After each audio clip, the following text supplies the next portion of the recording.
O Parlatório Livre e a Rádio Vida Melhor FM têm a grata satisfação de receber uma vez mais, terceira vez, o deputado federal Luiz Felipe Orleans e Bragança. E eu tenho muita alegria em dizer, o príncipe. Seja muito bem-vindo e é sempre Obrigado. uma alegria inenarrável estar com você. Igualmente. Eu me divirto a cada entrevista. Eu agradeço. Trazer o deputado para conversar conosco hoje, frente a um Brasil que está longe de ser aquele Brasil ideal que a gente sonha. A ênfase do seu livro é porque o Brasil é um país atrasado, e eu quero dizer porque o Brasil ainda não deu certo. O arranjo político é o grande gargalo do Brasil. Então, enquanto a gente não se organizar melhor, não tem jeito do Brasil deslanchar. A gente vai dar voos de galinha, vai ver alguma ruptura populista aí vindo mais adiante, joga tudo que o governo fez de bom, ele refaz e começa a colocar coisas ruins, desequilíbrio fiscal. Então, é isso, é gargalo político. É só organizar isso que a gente vai dar certo. Para nós chegarmos a essa realidade, que na minha visão ainda é um pouco distante, a gente precisa do quê? A gente precisa entender isso aqui ou a gente precisa de um novo livro desse daqui? Eu acho que um processo ideal é criar um movimento constitucionalista forte, com uma consciência bem profunda de por que a Constituição do Brasil causa os problemas que nós vivemos hoje e como resolver os problemas dentro ainda das balizas estabelecidas pela Constituição. Então, e isso envolve criar um movimento, eleger deputados e senadores que queiram e aceitam uma mudança constitucional. Obviamente que nós não queremos que a Constituição vá para o lado que ela já tem. Ela já é uma Constituição que é extremamente interventora. O que significa isso? Que ela dá poder a políticos, dá poder aos burocratas, dá poder a todas as instituições do Estado de interferir na sociedade, mudar regra, aumentar imposto, aumentar taxa, fazer multa, mudar comportamento. Então, a Constituição ela permite o burocrata de gerir a nossa vida. E a gente precisa de uma Constituição inversa a isso, né? Que é uma que permite à sociedade viver livremente. E a Constituição está lá só para resguardar a estabilidade social, política, econômica que nós naturalmente teremos vivendo em liberdade. Então essa que é a grande mudança que a gente precisa promover. Tem uma máxima que diz que quando todo mundo cuida, ninguém está cuidando. Nós temos na Constituição, na minha visão, e pode me corrigir, fica à vontade, nós temos muitas garantias, nós temos... ela se arvora sobre vários assuntos e parece que tudo está tentando ser compreendido na Constituição, mas eu consigo entender pela realidade que nós estamos vivendo que nada está sendo compreendido ou aqueles que deveriam jogar o jogo não estão jogando. É mais ou menos por aí? Falei bobagem? Não, é por aí. Eu acho que esse papel que a Constituição de 88 já não vale mais, né? O nosso judiciário já violou a Constituição diversas vezes. Dos últimos anos que eu tenho monitorado isso, foram no mínimo umas 15 vezes, tanto de maneira pequena quanto de maneira grotesca, bem visível. E é claro que eu acho que isso é um problema, já viola todo o sentido de por que ter uma Constituição. Se você tem um papel escrito que os próprios poderes que são criados e defendidos pela Constituição não respeitam a Constituição, ela já perdeu a sua eficácia. Se a população não entende a Constituição, primeiro, se ela não entendendo, ela não consegue valorizar o que está dentro da Constituição, pronto, como é que ela vai ter alguma legitimidade em proteger a sociedade? Nenhuma. Então a gente está com uma situação muito, muito ruim, que a gente vive de governo a governo. A gente vive na arbitrariedade de quem ocupa os poderes políticos e públicos e estatais a todo momento. Então vimos que não temos mais uma quilha central que nos protege. É isso que está em jogo aqui. Então a gente precisa de uma nova Constituição. Agora, precisa ter um movimento constitucionalista, né, formado em torno de uma nova proposta. Essa nova proposta, ela ainda não se materializou. Eu diria que eu estou me incumbindo de fazer essa missão, de fazer essa nova Constituição, publicar e deixar a sociedade debater livremente a Constituição, ao menos mostrar o que é uma Constituição para a sociedade, acho que a maioria da população não viu. Então a gente vai organizá-la de uma maneira bem clara, para que ao menos uma camada bem ampla da sociedade comece a debater a importância disso, os contextos, os conteúdos, isso é muito importante. O senhor é empresário, formado em administração, estudou nos Estados Unidos, fez MBA, se não me engano, na França, tem empresa no Brasil, teve empresa nos Estados Unidos, conhece a realidade da América. Quais são as grandes diferenças entre o nosso país para essa referência, que até então um sol de liberdade, que é a América? A diferença é muito grande. Vamos lembrar que o Brasil, ele, para os empresários, ele tem uma legislação homogênea, quase que homogênea. Tem algumas diferenças aí entre os estados e municípios, mas não são tão grandes. Já nos Estados Unidos, as diferenças entre estado e município são muito grandes. Então você tem um sistema tributário para o empresário nos Estados Unidos, ele dá várias opções. Então se um estado ele tributa renda, tributa propriedade, tributa uma série de dividendos, em outro estado ele pode não tributar nada.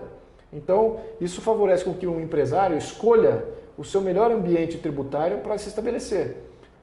Então, falando disso, quando eu montei uma empresa lá na Califórnia, foi assim, em menos de uma semana eu já estava faturando, né, operando com nota fiscal e tudo. Só que o fiscal que é o interessante, eu só fui pagar imposto depois de um ano. Não tive nenhum recolhimento de DARF, não tinha nenhuma taxa, taxa mensal que eu precisava pagar para qualquer entidade federativa, seja ao município, estado ou federação. Então você trabalha com o teu próprio fluxo de caixa, a tua própria receita, por o ano inteiro. E você paga imposto de renda no final. Um imposto só que é imposto de renda. Então, você veja a simplificação que é. Isso para um pequeno empresário, pequeno e microempresário. Agora, veja como é que é no Brasil, para um pequeno e microempresário se estabelecer, ao menos antes dessas novas legislações agora do atual governo do Bolsonaro, era extremamente burocrático de uma micro, pequena empresa se estabelecer. Tinha que ter contador já fazendo isso em cartório, emitindo nota fiscal, recolhendo DARF, saindo com todas essas autorizações zonais, né, ao menos territoriais, para você poder operar a sua empresa. Enquanto que nos Estados Unidos, você da sua garagem, você faz qualquer negócio, faz uma pequena indústria, faz um pequeno comércio, faz um serviço de internet, o que você pensar em fazer. As legislações são extremamente variadas e você como pequeno empresário, pequeno, médio, grande empresário, você tem várias opções no mesmo país. Isso dá, na minha opinião, capilaridade de emprego, gera mais emprego. Você tem mais opção, gera mais emprego e as empresas não fogem do país. Elas ainda ficam no teu território nacional, enquanto que no Brasil, quando você tem essa homogeneização de regra empresarial, de regra de SA, regra das limitadas, regra não sei o quê, você acaba travando travando muito o ecossistema econômico, e o cara fala assim, bom, eu não consigo sobreviver com essa regulamentação, para onde eu vou? No país não tem opção, porque é tudo igual. Então você acaba indo para fora do país, ou parando de operar. Então essa que é a realidade. Então é muito mais fácil você operar uma empresa pequena, média, grande, qual que for o tamanho nos Estados Unidos. Isso me faz lembrar do federalismo. A necessidade, primeiro, que nós temos aqui no Brasil. Nesse momento de pandemia, nós estamos vivendo um federalismo às avessas? Não temos federalismo, né? A gente vive um Estado unitário. O que significa isso? É que todas as regras são estabelecidas na Assembleia Central, né? Na Câmara de Deputados, no Senado lá de Brasília.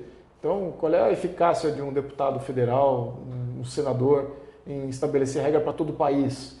E o país é totalmente diversificado, então tem muita regra sendo estabelecida lá em Brasília e pouca sendo estabelecida localmente, né? Essas variações são muito pequenas aqui.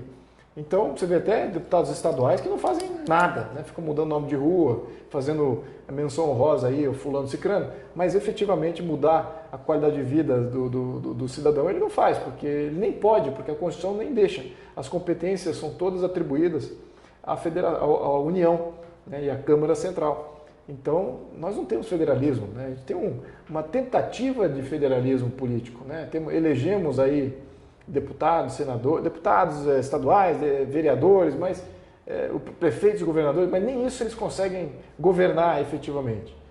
Tem todo tipo de limitação também orçamentária, de como usar recursos. Então tem que botar lá 30% de saúde, 30% de saneamento e mais uma série de limitações. O governador, ele é eleito e o que ele vai gerenciar aqui?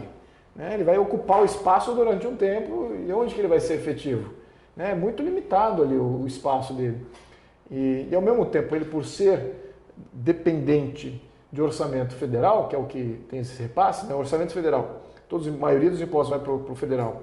Aí ele concentra, aí depois ele distribui para os estados, via o Fundo de Participação Estadual. E também distribui para os municípios, Fundo de Participação Municipal.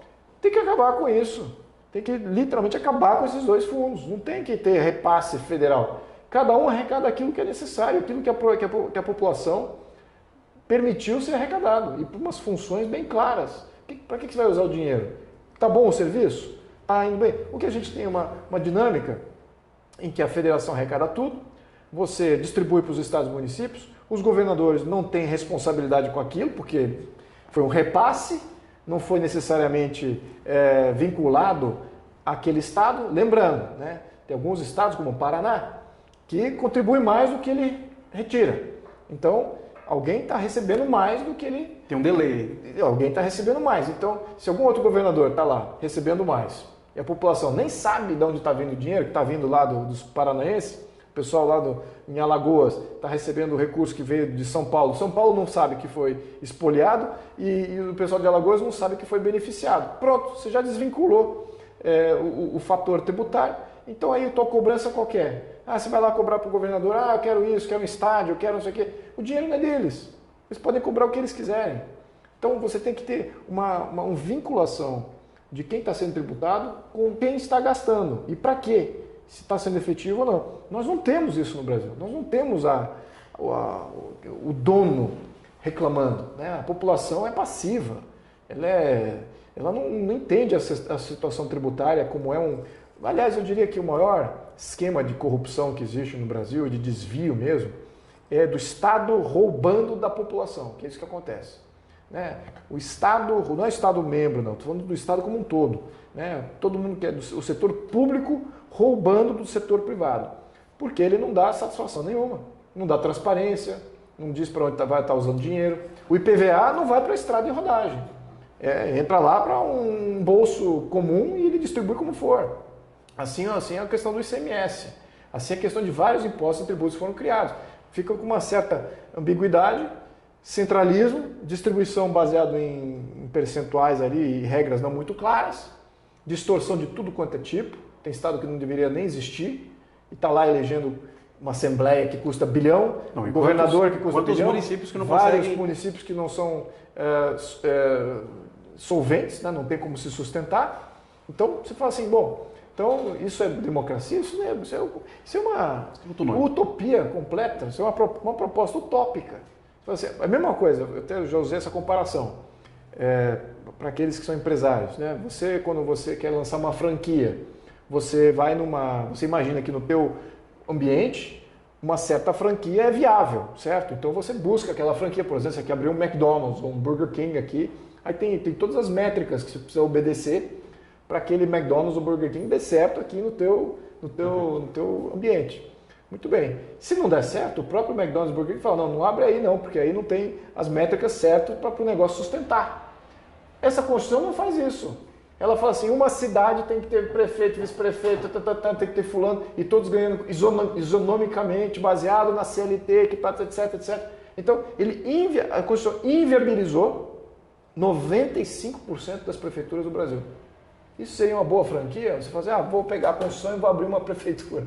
Não dá, você vai receber governo federal, dinheiro do governo federal, e vai ficar dependente daquilo para sempre. Porque localmente você não tem fator gerador. Se nós pensarmos no gestor público enquanto empresário, ou a empresa tem caixa 2 e 3, e em um dado momento ela vai quebrar, ela vai a pique, porque a gente precisa entender, e é uma análise que eu faço enquanto empresário, a gente precisa entender que toda demanda, ela precisa encontrar ali o seu recurso. Não tem como. Eu vejo aqui, o nosso prefeito recebeu 102 milhões de reais para enfrentar o Covid aí, e a gente não consegue entender onde está esse dinheiro, porque nós não temos o tratamento preventivo, é uma opinião pessoal, nós não temos hospital de campanha, e a gente tem um jogo de empurra, parece uma cronologia assim, está com 99% ocupado UTI, está com 117% ocupado UTI, está com 102%, cadê os 102 milhões? E aí você chegou no meu escritório que você viu que tem uma lateral toda quebrada, e uma construção pesada aqui. O empresário, meu vizinho, que veio chorando essa semana aqui no meu escritório, pelo amor de Deus, você conhece algumas pessoas, Eu falei com o pessoal que está reformando ali, eles disseram que só vão terminar daqui 2 meses, eu não consigo abrir o meu comércio. Aí eu te pergunto, o Estado está usurpando da sua, desculpa alongar, o Estado está usurpando das suas prerrogativas e prejudicando aquele que mantém o Estado. Parece que é o rabo correndo atrás do cachorro. É isso mesmo. Não temos, olha, a sociedade brasileira de hoje, como sempre, o grande desafio do Brasil é de criar uma sociedade de verdade.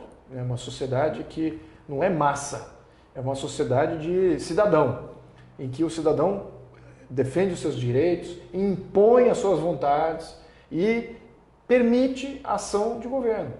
Nós não temos nada parecido com isso. Nós temos uma massa desinformada que vota e que é fonte de recursos para esse Estado, muito bem organizado, comandá-la. Então a massa é comandada, ela é dirigida, ela não é livre. Essa que é a realidade do Brasil. Sempre foi assim. Não vou nem salvar o período imperial aqui, porque foi exatamente no final do período imperial que o Pedro II desenvolveu uma consciência muito ampla exatamente disso. Ele falou assim, olha, eu estou com tudo, estabilidade, estou com uma Constituição do Império, que era uma Constituição extremamente inclusiva até de sistemas democráticos, para a época, claro, né? Então, nunca interferiu nos outros poderes, liberdades, etc, etc. E eu não tenho ninguém com quem compartilhar isso. Eu estou sozinho na minha consciência de cidadão, olhando isso aqui, vendo, olha que maravilha que nós temos. Olha o que tem em volta. Só caudilho, só ditadura, só pessoal tomando conta dos seus espaços territoriais como se fossem mini ditadores. E aqui eles têm, de fato, um país que é constituído com liberdade constitucional, direito já protegido em Constituição, um sistema que representa isso e ninguém dá valor a isso. Aliás, querem até fazer uma república. Esse é o grande golpe. Não, mas então, não havia sociedade naquele momento. Se houvesse sociedade com essa amplitude de conhecimento... nós seríamos mortos até hoje. Absolutamente. Aliás, não se permitiria qualquer golpe. Sim. Qualquer golpe. Sim. Então, veja que o movimento constitucionalista que teve em 1932 contra Getúlio Vargas foi por quê? Porque foi prometida uma Constituição nova, Getúlio ia fazer uma Constituição dele, etc. E montou-se um movimento constitucionalista em 32 em São Paulo, então, dos 27 estados do distritos, né? Naquela época era diferente, mas dos 27 estados, unidades federativas, melhor termo, do país, só São Paulo se mobilizou contra o que Getúlio Vargas estava fazendo. Então, ele fez o Estado Novo em 1930. Por que só São Paulo? Assim, porque o paulista é isso. Não, porque tinha sociedade em São Paulo. Você tinha garotada saindo de faculdade indignada que tem um ditador aí querendo dar um golpe, criando um Estado Novo, vai fazer umas coisas que... isso não pode ir assim. O meu avô era estudante naquela época. Ele pegou o carro dele, botou uns amigos da São Francisco, quem é advogado, hein, de direito, botou os amigos dele no carro e foi pro fronte, sem saber atirar, não era treinado como para ser militar, nenhum deles era. E se entregou ali pro general e falou assim, tá aqui meu carro, receberam o uniforme até, não era nem uniforme de verdade, era só com a mesma cor, mas não tinha um padrão ainda, as armas também não tinham padrão nenhum. Então ele falou, somos voluntários aqui para defender das tropas do Rio de Janeiro, das tropas de Minas, também do Sul. Então, você veja o que é ser cidadão. Isso é ser cidadão. Agora, temos isso hoje? Então, estamos falando aqui de quase 100 anos depois. Hein? Conversar contigo é sempre... Mais para trás, então, pode garantir que tinha menos ainda. Conversar contigo é sempre um desafio de tempo, porque o senhor vai trazendo as informações e vai gerando aqui mais... Você vai editando aí, porque... Não, mas não, no sentido de... Faz parte 1, parte 2. É muita pergunta que surge a partir das suas pertinentes respostas. O que eu quero dizer é o seguinte. Eu quero primeiro, aqui no nosso momento Opinião do Parlatório Livre, falar com você que está nos ouvindo e nos vendo. Tudo que você aprendeu sobre Pedro II, baseado no paulo freirismo, joga no lixo. E vai descobrir quem foi esse grande homem. Para mim, Dom Pedro II é pouco reverenciado e referendado. A história desse homem e como esse homem se portou e se moldou é impressionante. Quando eu olho para ti, eu vejo a personificação de uma história, de um Brasil que poderia ser, e infelizmente não é. Então, tudo que você já ouviu sobre Pedro II na sua aula de história do teu professor esquerdista, rasga e joga no lixo e vai descobrir. E para você descobrir, eu vou dar uma dica. Brasil paralelo. É um bom caminho, correto? É ótimo. Quando você fala desse acovardamento, eu vou usar essa expressão, Eu tenho a impressão, não só eu, muitos colegas, nós temos a impressão que havia um clamor popular de milhões de brasileiros, paulistas e paulistanos, para a sua candidatura à Prefeitura de São Paulo. E São Paulo sempre foi pujante, uma cidade que não é preguiçosa. O que está acontecendo com São Paulo hoje, nesse exato momento? Existe um Lexotan na água do povo? O que é? Uma ótima pergunta. É muita confusão, a verdade é essa. Porque, de um lado, você tem um governador que foi eleito por essa sociedade mais empreendedora, que entende o valor dos empregos, das oportunidades, da renda, da propriedade privada. Então ele foi eleito por esses mesmos que hoje estão chocados com o que ele está fazendo. Então, de certa maneira, há uma traição aí muito grande que aconteceu. Isso confunde, isso gera... Poxa, será que... Então eu imagino que o governador hoje está passando por um problema... Ele, pessoal, não sei. Agora, o eleitor paulista com o governador já estão distantes um do outro, né? Não existe mais o vínculo de confiança, foi completamente rompido. Ao mesmo tempo que o vínculo de confiança com o presidente, que também representava... Os paulistas votaram no presidente porque ele representava o antipetismo, o anti-esquerdismo, o anti-marxismo, uma visão de direita, né, de conservador de direita, que era, na minha opinião, acho que ainda é a maioria, e sobretudo dos paulistas, né? Esse também, na percepção que foi gerada pela mídia, estava ali basculando. Poxa, será que ele está mesmo no comando das coisas? Como é que ele está indo? Então, o paulista, acho que essa imobilização do paulista é em função da confusão. Uma confusão é real, em função da traição do governador, absoluta, e a outra é uma percepção de confusão midiática que foi gerada junto à questão do presidente. Não vou também tirar aqui o presidente da reta, porque teve alguns erros ali. Agora, de intenção, nenhum. Erro intencional de criar o que está sendo, o que a gente está vendo, de jeito nenhum. Agora, do governador já não. A intenção já existe, parece que existe uma intenção ali de criar esse desemprego. Veja, olha, vamos fazer uma pergunta aqui muito clara, eu até ia colocar isso em público, mas vamos fazer aqui em exclusivo, porque eu não escuto ninguém perguntando. Governador, qual é o seu plano para recuperar emprego em São Paulo? Alguém já fez essa pergunta para o governador? Qual o seu plano para gerar emprego e oportunidades em São Paulo dentro deste contexto de pandemia? Como é que o senhor vai gerar renda? Como é que você vai proteger a propriedade privada? Como é que você vai gerar mais empregos e oportunidades? Ele nem tem plano para isso, nem faz parte do diálogo. O diálogo, você pergunta para uma secretária lá de desenvolvimento do governo, que supostamente deveria estar se ocupando em fazer isso, em olhar onde que diminui burocracia, onde que pode reduzir impostos, onde que pode trazer mais empreendedorismo para o ambiente do Estado. O que ela está falando? Pandemia, temos que fechar tudo. Isso não é plano de emprego e plano de rede, isso é o contrário. Então ele nem está abordando esse tema. E o que o presidente da nação está fazendo? Vamos fazer mais emprego, vamos liberalizar, temos que ter mais... A economia tem que girar, não pode ficar sempre assim. Então, o paulista está confuso.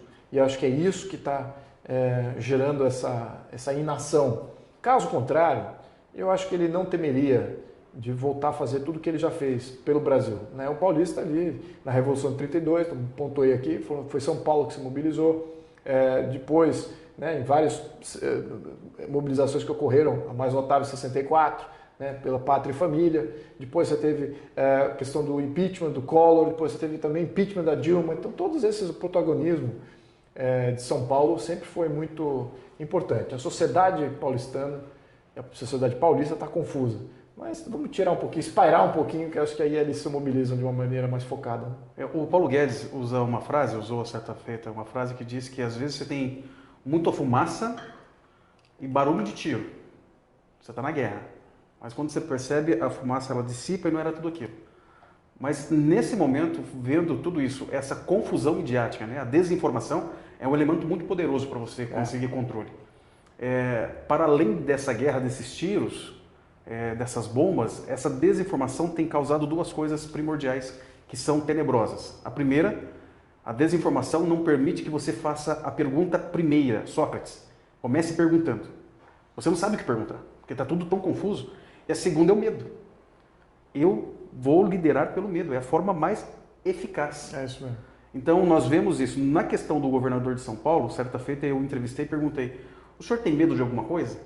Ele disse, eu não tenho medo de nada. Aí eu pensei comigo, eu não confio em pessoas que não têm medo de nada. Pensei comigo, né? E agora eu estou vendo que ele tem tanto medo que fica colocando um monte de polícia na rua da casa dele lá e trancando as pessoas. São Paulo, o estado de São Paulo, a capital São Paulo, é sim também um grande farol de trabalho, de liberdade, de possibilidades. Quando a gente percebe que São Paulo, o estado de São Paulo, estão nessa letargia, isso invariavelmente esparrama para os outros estados da federação. E aí você me levanta uma outra questão. Você acha que demora muito? Desculpa chamar de você. O senhor acha que demora muito para que esse espírito cívico se apodere do cidadão? Acho que não demora. O que precisa é boas informações, bons canais de confiança, transmitindo a verdade.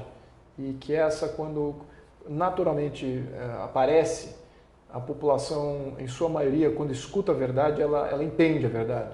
E eu acho que o poder disso é muito positivo e é muito rápido também.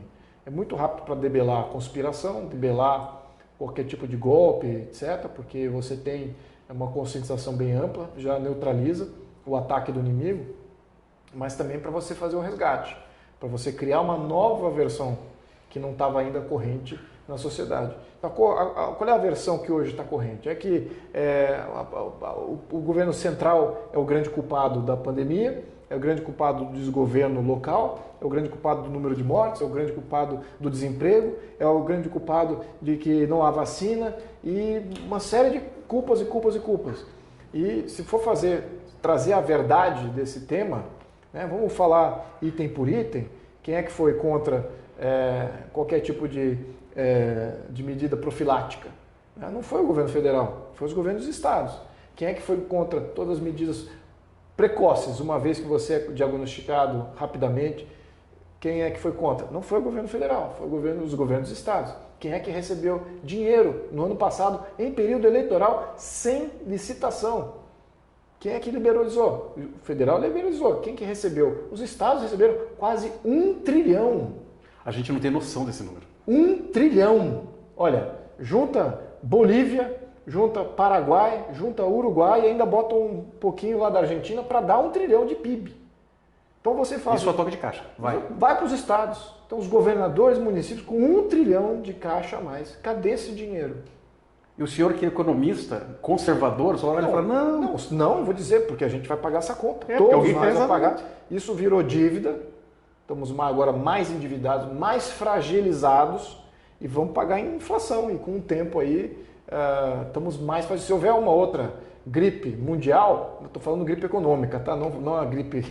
não faça uma correlação que não está sendo legal. É um espirrozinho do mercado financeiro mundial, o Brasil entra em pneumonia na hora. Não dá ideia que os caras fazem isso. Mas a ideia é essa também, né? A gente tem aí... Está visível a conspiração mundial, né? O que está acontecendo. Tem até as conversas do Great Reset, feito em Davos. A gente é muito sério que está falando. Não é uma teoria de conspiração, é aberto ali, está lá o coordenador de Davos falando de Great Reset, os países falando de Great Reset. O que é isso? O Great Reset é quando você tem fragilidade financeira de um país e aí vem entidades globais com um plano de financiamento para te resgatar dessa dificuldade. Só que com esse plano de financiamento vem toda sorte de demanda, uma agenda política e social que vem junto com isso. Então, essa que está explícito isso. Então, não é teoria de conspiração. Agora, essa verdade não chega na população e a população às vezes não entende o perigo disso. Eu até ia fazer um tweet, eu tento reduzir os problemas aqui, mas em alguns tweets eu tento reduzir para dar essa luz às vezes. Mas a verdade é o seguinte, aqui. A luta pela liberdade, ela só vem com o extremo desconforto do controle. Quando não houver esse extremo desconforto, ninguém faz nada. Olha, vamos agora controlar isso aqui. Tá bom, pode ir lá. Tá. Agora isso aqui é nosso, a gente vai fazer, vai te entregar não sei o quê. Tá bom. Enquanto eu estou satisfeito e confortável, o controle está só aumentando. No momento que ele se torna um desconforto brutal, é o único momento que eu vou me mobilizar para falar, eu vou lutar pela minha liberdade. Mas aí já é tarde demais. Aí já tem todo um sistema que tomou conta. Até você perder o seu conforto. Por quê? parte da entrega do controle é o conforto. Sim. Então assim, olha, eu vou ter mais controle e te entrego aqui um confortozinho. Então ele está aumentando também seu conforto.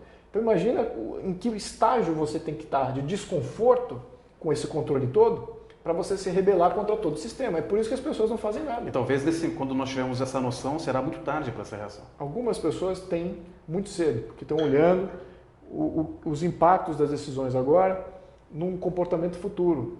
E a verdade é que a amplitude de comportamentos, olhando para frente, vai ser muito pequena. Hoje nós toleramos mais do que futuramente. Sim. Olhando para trás, nós tolerávamos mais ainda. Se está chegando em controlar nossa língua, controlar nosso comportamento, como que você deve se portar, se está chegando nisso, é porque todo o resto já está regulado. O resto já está controlado. Já está controlado a tua renda, já está controlado para onde para você dar a tua doação, a tua alimentação, as tuas escolhas, de praticamente todos os produtos e serviços, está tudo já regulamentado. Que tipo de candidatos você vai votar, é escolha deles, não é escolha sua. Então, você veja como, para regulamentarem o seu comportamento, que é essa próxima fronteira, né, que eles estão rompendo agora, é porque o resto já está tudo regulamentado. Essa é a triste realidade. Eu preciso comentar contigo, porque a gente tem uma certa análise crítica e bastante ácida, né, da realidade nacional, e a gente utiliza o Parlatório Livre e o Momento Opinião da Rádio para isso. E uma frase que nós cunhamos não estão te cuidando, estão te domesticando. É isso aí. Não estão te cuidando, estão domesticando você, colocando você dentro do quadradinho e dizer, olha, é para sua segurança. Não é para sua segurança, é para te controlar. É para dizer o que você deve, né, não deve fazer, onde você pode e não pode ir. E assim a gente vai criando um processo cognitivo de aceitação e abrandamento. Eles vão simplesmente nos dizendo, olha, menos. Quando nós tivermos a consciência clara do que está acontecendo, o Luiz falou várias coisas aqui, o grande reset, ele falou da linguagem. Eu sempre falo a necessidade de nós entendermos que o controle está na linguagem. Uhum. Se mudam a linguagem, mudam a sua forma de pensar. E o que acontece? Nós seremos fatalmente colocados ainda mais dentro desse curral. Nós temos hoje a judicialização de tudo. Sim. Eu queria que o senhor falasse um pouquinho sobre a judicialização da saúde. Nós temos aí duas facções, né, na minha opinião, PT e PSOL, que entraram agora no STF para que o tratamento preventivo fosse barrado, salvo engano, no Rio Grande do Sul. Então nós temos hoje uma ação de um partido político que tem a sua ideologia, e eu falei com a Bia Kicis, né? Falei, Bia, quando eles falam em democracia, eles só ficam com o demo. Então, nós temos hoje a judicialização da saúde. Como é que nós vamos sair desse labirinto? Olha, essa questão da judicialização, ela precisa ter o outro lado, né? Tem um velho termo em inglês que é it takes two to tango, né? Para dançar o tango precisa de dois. Então, se não há juízes que escutam isso de uma maneira favorável, se você tem um PT-PSOL falando um absurdo desse, contra os que é nitidamente contra a sociedade, e você tem um juiz que acha que isso tem base para ser judicializado, pronto, porque também falar aberrações, todos os partidos políticos têm aí de toda a gama, né? A maioria dos partidos de esquerda, já, assim, por Constituição até, deveriam ser proibidos, porque são partidos fascistas, né? São partidos unipartidários, eles lutam pelo unipartidarismo, lutam por uma ditadura estabelecida do governo central, poder executivo, etc. Então eles lutam por isso quase que abertamente. E claro, aí vem com uma propositura dessa, eles podem falar o que quiser. Agora, agir, quem dá o poder da ação é o juiz. Então o partido, não acho que o partido é o culpado, apesar de eu totalmente condenar o que eles estão representando. Mas o juiz que acata isso, ele acho que ali é que a gente precisa fazer um controle melhor de quem é juiz. Então vamos para a segunda questão. Nós temos um peso e 11 medidas? No STF, eu acho que temos... o STF é uma entidade não brasileira, é uma entidade anti-Brasil e está com uma missão nítida de destruir sociedade e território nacional. Para mim está nítida essa postura deles. Não acho que ali você vai encontrar nenhum patriota, não acho que ali você vai encontrar qualquer um que se preocupe de fato com a sociedade brasileira na sua evolução, e se preocupa de maneira interventiva, né, de querer agir para promover mudança, etc., uma visão progressista. Então, assim, criou-se uma entidade não brasileira dentro do Brasil, agindo contra brasileiro e território nacional. Enquanto a gente não adquirir as forças políticas necessárias para começar a remover alguns dos expoentes ali, eles vão nadar de braçada até o final da vida deles. E a gente vai, por gerações, sofrer com isso, né? Filhos, netos, etc. Essa que é a realidade.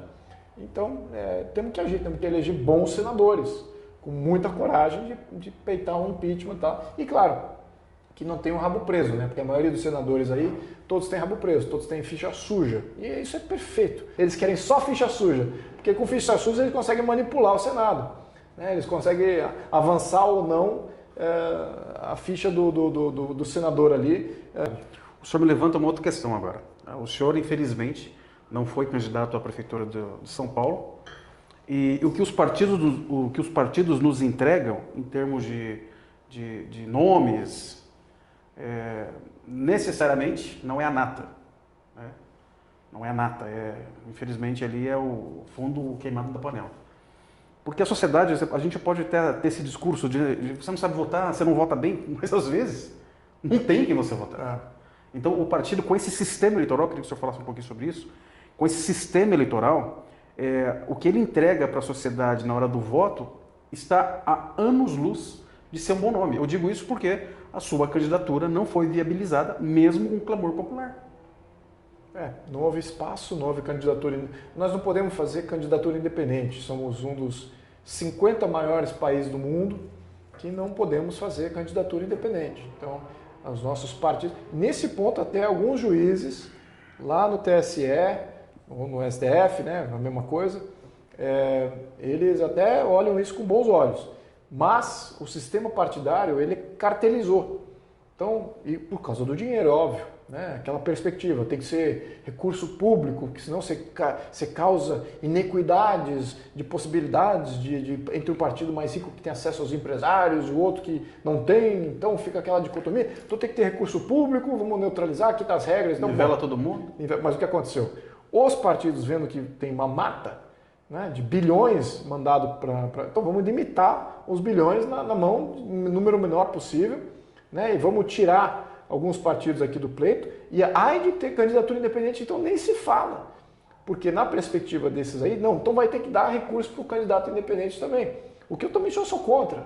Eu acho que uma vez que você se lançou como candidato independente, já abriu mão de qualquer recurso público. Tem até projeto de lei para isso, né, emenda constitucional para isso.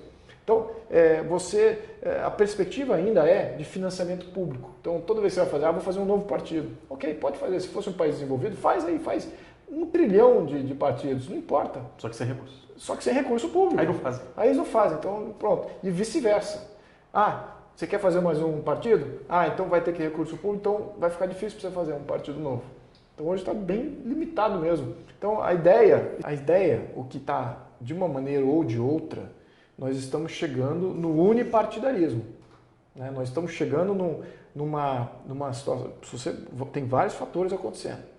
Primeiro, já tínhamos esse centralismo que a gente mencionou. Agora o que tem? Uma Constituição que faz tudo. Né? A Constituição que diz o seguinte, a sociedade não faz nada, ou é permitida fazer só isso aqui, um pouquinho, mas quem tem que fazer é o Estado. O Estado tem que garantir isso, garantir aquilo, tem que fazer aquilo, e fazer outro, empreender, fazer emprego, etc.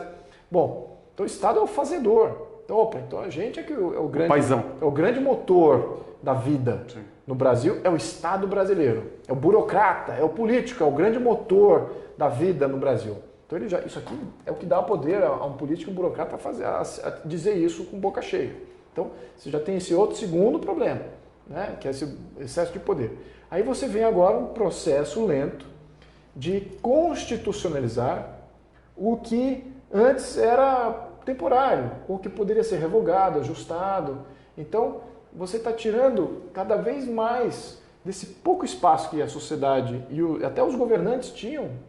Né? Imagina, até os governantes estavam limitados em sua amplitude de ação. E agora está diminuindo ainda mais. Está indo para a burocracia, para o Estado está virando plano permanente de educação, plano permanente de saúde, plano permanente de assistencialismo. Aí você faz o seguinte, peraí, vai sobrar quanto do orçamento aí? Se a gente já, com as despesas obrigatórias, a gente já está com menos já estamos com déficit primário. Sim. E agora estamos botando o Estado como sendo o obrigado a fazer essas coisas de maneira permanente. Você faz o seguinte, eu vou eleger um governador para quê? Para que eu vou eleger um deputado federal? O sistema fica automatizado. Perfeito. Aí agora você imagina, eu estou com uma burocracia que faz um governante eleito, um deputado eleito que não faz nada e custa. Mas tá lá, para dizer que tem democracia. Também tem democracia lá. Olha os palhaços lá que foram eleitos, os governadores eleitos, um bando de palhaços, ninguém faz nada. Né? Presidente idem, né? Não faz nada. Não vai ter, porque o orçamento está na mão da burocracia, não está mais na mão do eleito. Então, ok, você vai fazer o seguinte, cadê a democracia efetivamente? Né? É proxy, virou uma proxy. A burocracia, a tecnocracia tomou conta. Além desse aspecto, tem um aspecto que os próprios partidos já estão começando a se limitar cada vez mais, quem é que tem o controle, quem é que tem o comando, e vão chegar no unipartidarismo. Então, do lado de representatividade, você já está chegando no unipartidarismo. Do lado da burocracia, você já está chegando no domínio e ditadura da tecnocracia. Então, as tendências são essas. Se a gente não está rebatendo com consciência, tem que descentralizar esse negócio aqui, tem que deixar os estados autônomos, tem que acabar com esses fundos de participação, tem que deixar as sociedades locais definirem o seu destino, errarem no voto, a experiência de acertar e errar no voto tem que ser da população, não pode ser da burocracia ou do político. Eles é que tem que saber o que eles escolhem. Então, se não trouxer isso para a população, olha, essas tendências vão continuar mais firmes e o fato é que para você viver num contexto em que a burocracia toma conta e é unipartidário, significa, por definição, que a sociedade não vale nada.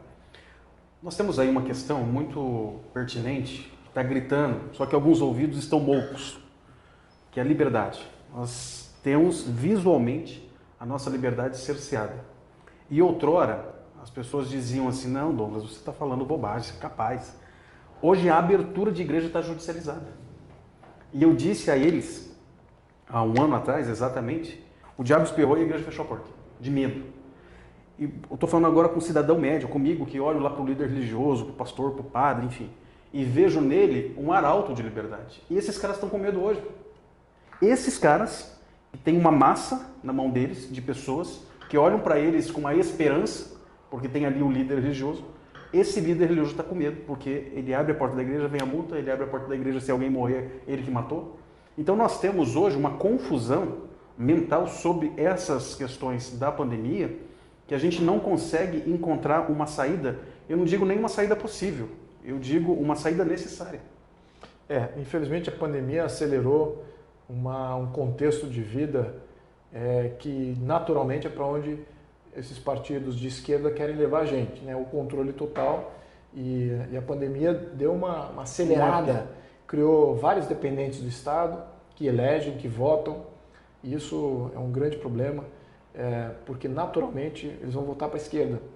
Quem é dependente do Estado vota à esquerda. Não adianta você achar, temos aqui 80% de funcionário público é parte do eleitorado e eles vão votar nos liberais, vão votar nos conservadores. Não, vai tudo votar à esquerda, é o padrão. Então é isso que leva a gente ao totalitarismo. É exatamente essa sequência, essa dinâmica eleitoral que vai levar a gente ao totalitarismo. A pandemia ela veio para fazer exatamente isso. Você vê o discurso dos deputados de esquerda, nunca antes tantos dependeram tanto do Estado brasileiro. Como se fosse bom. Como se isso fosse bacana. O Estado está aí para ajudar, para fazer, para acontecer. Olha que bacana que está todo mundo dependente do Estado brasileiro. Então, isso está turbinando a ideologia totalitária que eles querem criar. Além dessas tendências que eu acabei de mencionar aqui. Então, tudo isso conspira contra a sociedade. Não é contra uma pessoa específica, um segmento da sociedade, é contra toda a sociedade. Então, é isso que a gente precisa conscientizar a população. Eu não vejo uma saída de uma revolução armada, uma revolução política. A revolução que eu quero ver é uma revolução de consciência.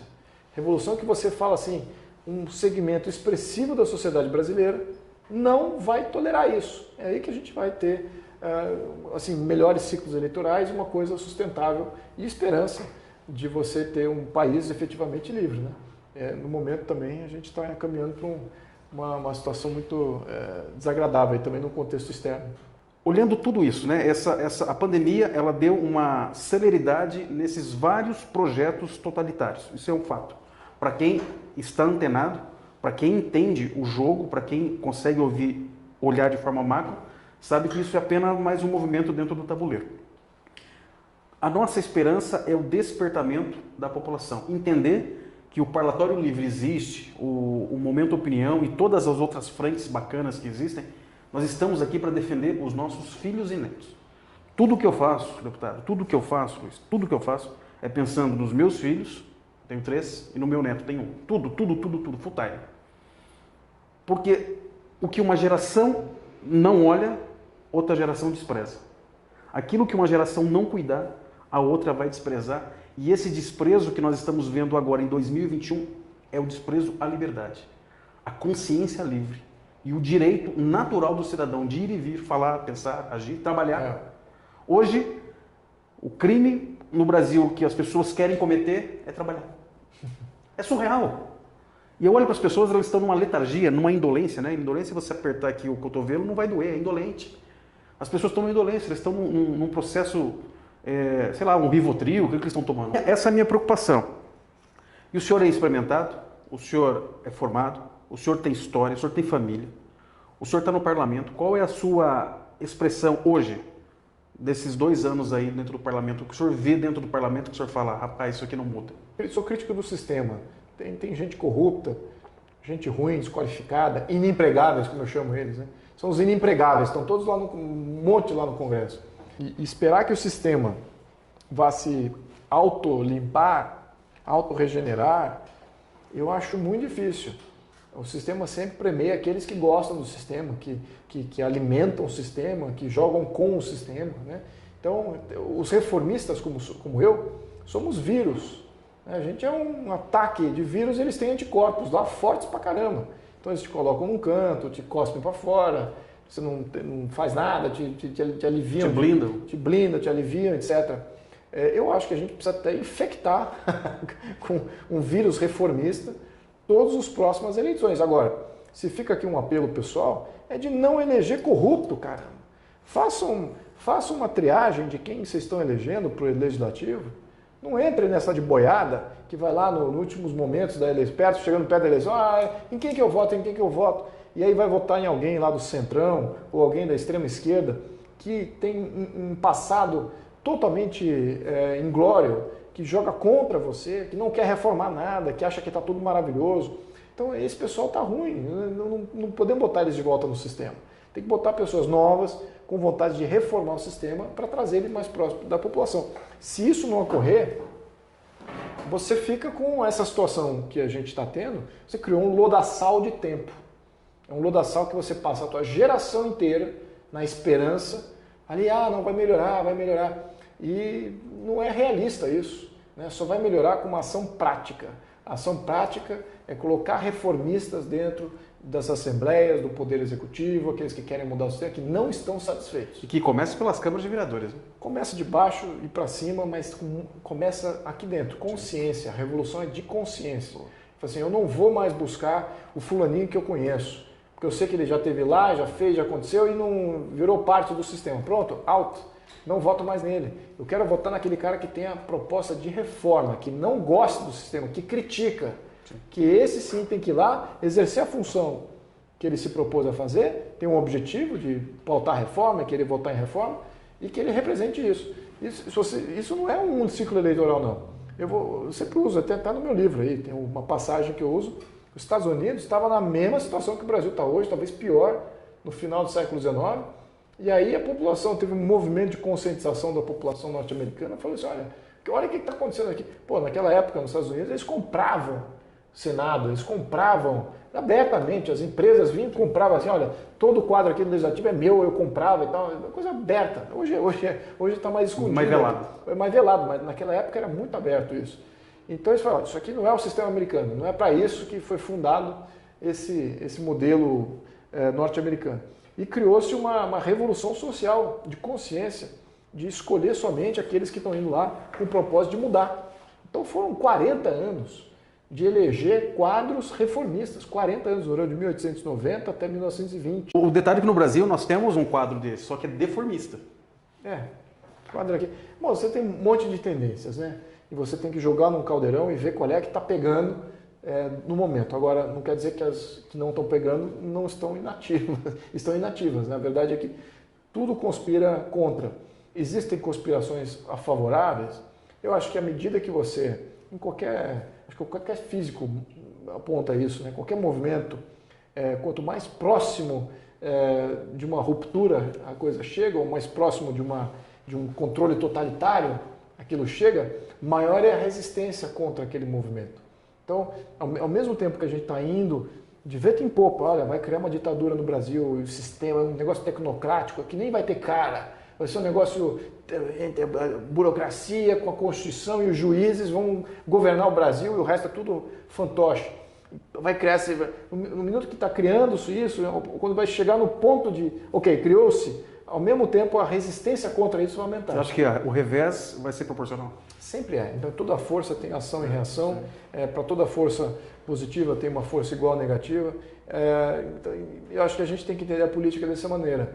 Tem fluxos e refluxos na história e ao mesmo tempo que eu estou falando aqui, ampliando a consciência desse problema, isso hoje muitas pessoas não podem nem entender isso, né?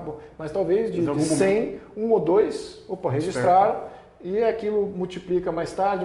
Quando for o momento em que for tudo mais visível, você já tem um exército armado para se mobilizar contrário. Então essa que é a realidade. Você cria, no momento que você cria uma ideia positiva, você tem uma ideia com um senso contrário também tendo que ser criado. Se você ficar calado, é por isso que você tem que falar.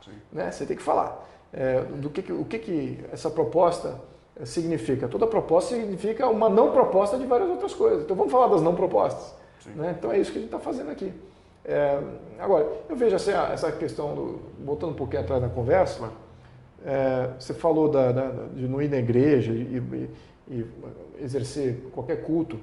E você vê qualquer religião, aliás, todas as religiões, elas são uma das funções que elas fazem, né, um dos impactos que elas têm, é de dar força, de libertação do indivíduo. Perfeito. Né? Ela não é uma coisa para, é um modelo de Estado, é uma coisa, isso pode até ter suas distorções para esse lado. Agora, efetivamente é uma leitura individual que você está fazendo ali. E qualquer sistema tecnocrático, totalitário, tem que ser contra isso. Todas as religiões, tudo que é chancelado pela tecnocracia, naturalmente é para te enfraquecer. Então você tem que olhar isso também com relação à censura. Sim. O que passa na censura é para te enfraquecer, não para te fortalecer. É para te deixar menos confiante, menos resiliente, menos apto a exercer uma vida sem burocracia. Tudo é propositivo dentro do Estado. O Estado ele não existe no vácuo. Ele é permitido. Ele existe porque não há uma proposta melhor. Então é aquilo lá que materializou. Então vamos começar a pensar numa proposta melhor. Esse aqui eu diria que é o resumo aqui da nossa conversa. A gente tem que ter uma visão de Estado nova, uma nova organização. Não é essa Constituição, ela tem que estar representada numa nova Constituição, que é isso que dá a base para toda uma vida diferenciada. Enfim, eu acho que a gente é capaz, eu acho que a gente tem esse futuro. Se o Brasil não tem esse futuro, nenhum país tem. Nenhum país tem. Eu vejo isso nitidamente, viajando pelo mundo, a consciência do brasileiro está ali, ela só não está sendo alimentada. Então vamos alimentar de coisa boa para criar uma nova coisa. Não teve um gatilho ainda. Isso aí. Cara, que alegria. Muito, muito satisfeito, agradecer ao Emerson Barros, que uma vez mais fez essa ponte. Realmente para mim, enquanto cidadão, enquanto brasileiro, é um privilégio estar conversando contigo. Obrigado, igualmente. A gente tem alguns amigos em comuns. Para o Parlatório Livre, né? Eu acho que é a terceira ou quarta vez que a gente está junto. E eu quero recomendar fortemente, eu fui surpreendido, essa aqui é a capa antiga. Já está em segunda edição. Terceira edição? Terceira. Eu estou bastante desatualizado, então o F5. Eu ainda vou lançar um outro livro aí, que é a sequência dele esse ano. Ó, são antagonistas, tá? E eu usei uma palavra agora que... E a cor é inversa até, né? O verde e amarelo devia estar no meu livro e o vermelho devia estar na na você se refere aqui a um sistema nefasto, né? Mas conversar com Luiz Felipe de Orleans e Bragança, para além de uma conversa, é um aprendizado. Assim, sinceramente, eu não sou afetado a ficar dando tapinha nas costas das pessoas, mas assim, você aprende. E obrigado por você ter essa paciência Obrigado, eu tenho um prazer. de ensinar. Eu não sei que livro que eu terminei esses dias. Se quiser, olha, vamos conversar mais umas 3 horas aí, você vai falar, não aguento mais, vai embora, pelo amor de Deus, basta. Não, a gente nunca... Todos os elogios vão cair por terra. Esse cara é chato pra caramba. Eu tenho uma frase que eu cunhei uma frase que é a seguinte: fiquei sozinho comigo mesmo e descobri que não sou boa companhia. Então, vamos parar enquanto tá bacana. É isso aí, isso aí. Enquanto é sucesso, enquanto tem glamour. Mas o que eu quero dizer para ti é que nós temos uma necessidade primeira de conscientização do povo. Nós precisamos trabalhar diuturnamente sobre o aspecto da liberdade. E se nós perdermos a liberdade, a gente perdeu a liberdade de ir e vir, de ir na igreja, de não ir na igreja. Não interessa se o cara não ia na igreja, mas eu não posso dizer para ele que ele não pode ir na igreja. Fecharam aqui o nosso lindo lá em Igapó. E o cara falou, Douglas, mas você tá gordinho, você nem anda lá. Eu falei, não interessa, mas ninguém vai dizer para mim que eu não posso ir lá. Essa consciência primária, a primeira que nós temos de ter. Que nós somos senhores do nosso tempo. E eu estou agora, comentei contigo um pouco antes de começar a entrevista, que eu estou estudando as meditações do Marco Aurélio e lendo, né, porque profundo, o cara escreveu ali o que ele estava vivendo cotidianamente, que foi o imperador de... Né? Caraca, olha, os mesmos medos e anseios da época dele são os mesmos de hoje. As debilidades humanas, gente, cabem na palma da mão. Só para falar, não é o Marco Aurélio de Melo, né? Não. O imperador romano Marcos Aurélio. Apesar que esse tem uns lá também que se há. O grande filósofo, o rei filósofo, o imperador filósofo. Estoicista, fantástico. Então, assim, são as mesmas debilidades. Eu olho e vejo as mesmas debilidades. Só que a resposta tinha um sarrafo mais alto. E hoje, o nosso sarrafo está muito baixo. E a gente... É material, né? Como a gente não conseguia chegar no supra-sumo, a gente baixa o que eu acho que há uma possibilidade de a gente ter uma revolução de consciência. Né? Na Grécia Antiga, falando de 3.000 anos atrás, aquilo ali conseguiu. Né? Você tinha cidadãos guerreiros. Né? Os exércitos eram formados de cidadão. Né? A Esparta está vindo aí de novo, mobiliza o pessoal e se organizavam, sabiam lutar, eram preparados e tal. Então, veja que nem para fazer a segurança era necessário um exército profissional. Sim, era o povo. Era o povo mesmo que sabia se organizar. Então, a Suíça seguiu um modelo assim, a Israel seguiu, mas o que ele exige? Exige que a sociedade tenha esse brilho interno, que faça esse exercício mental. Perfeito. De se ver defendendo, de se ver na função de protetor, também de como de ser resiliente individualmente, não depender de ninguém. Então, é uma mudança.